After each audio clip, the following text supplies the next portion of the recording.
So if you've been watching the channel, you'll recognize this as my cousin's red '03 Mach 1.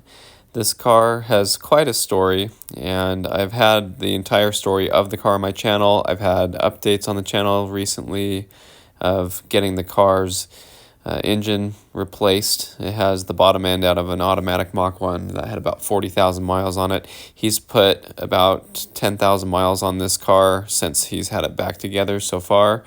And he's moved back home where he grew up, just in northern Utah.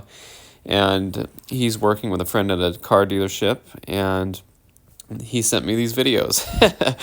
He was like, all right, check out my burnout, man. And I'll have to admit, he did a good job. He wasn't banging it off the rev limiter like some people do. I hate when people do burnouts and they can't keep it under the rev limiter. You know, that's just so hard on the timing components and stuff, and it just seems like you cannot do a burnout if you're banging it off the limiter all the time. So good for him. He knows what he's doing. He's very talented. I've watched him grow up, and he was really good at skateboarding. He raced motorcycles as a kid. He's fantastic at golf. He's really, really good at golf. He worked at a golf course for a little while too. He's good at cars. I've seen him at the racetrack. He runs it through the gears. He launches good.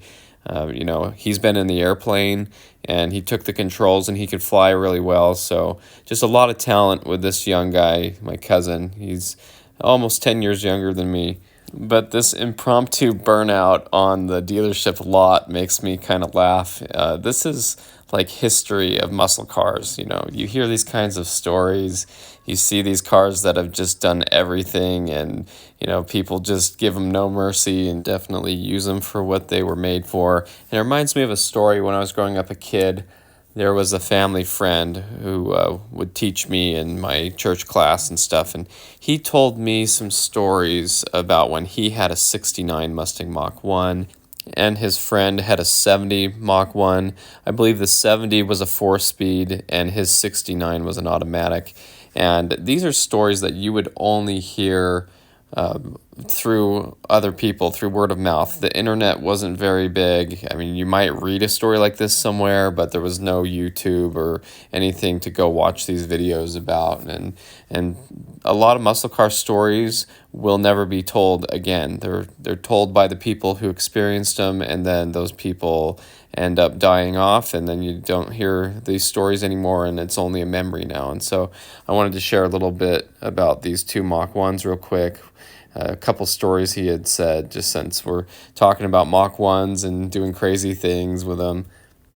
And so, like I said before, his '69 was an automatic, and his friend's '70 was a 4-speed. They were both Mach 1s. I think they were 351 cars, and he said that they'd go out and race, and the 4-speed was a little faster than the automatic, but if he put avgas in it, he would be able to edge out his friend's 4-speed car. He said that for inspection, he would take these rubber ring circle discs, and he would stuff them up in the exhaust pipes, and he'd go and get the car inspected, and it would pass, and it would pass smog or do whatever, and then he would go out into the back roads, and he'd rev up the engine and blow those out the exhaust pipes.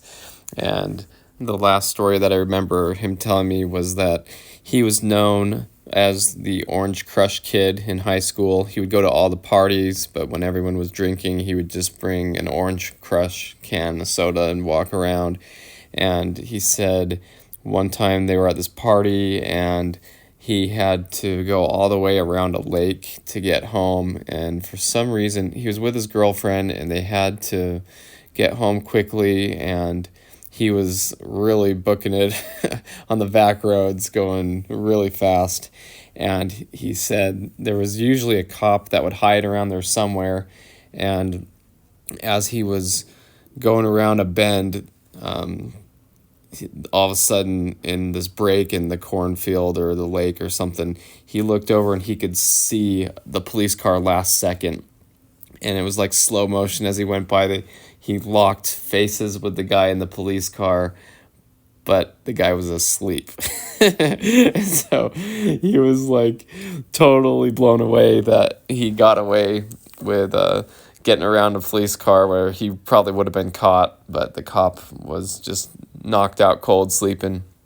And I think another time he said he did get chased and they went into a cornfield and waited it out or something, and he waited for the police car to go by, and he had some alone time with his girlfriend to make out and wait for the police to leave and stuff. So those funny muscle car stories they're just fun, and as a kid growing up and you hear these stories being told by the older generation who had these cars and lived the muscle car life, it was pretty cool. So just wanted to share a little bit of the Mach 1 stories from my childhood, and just kind of that's what this reminded me of when I saw my cousin doing these crazy burnouts in town at a dealership. And technically he was told that it's private property, so he can't get in trouble for it, but anyway, it's just the way it was. And so my cousin sent me these videos, and I'm just like, oh man, dude,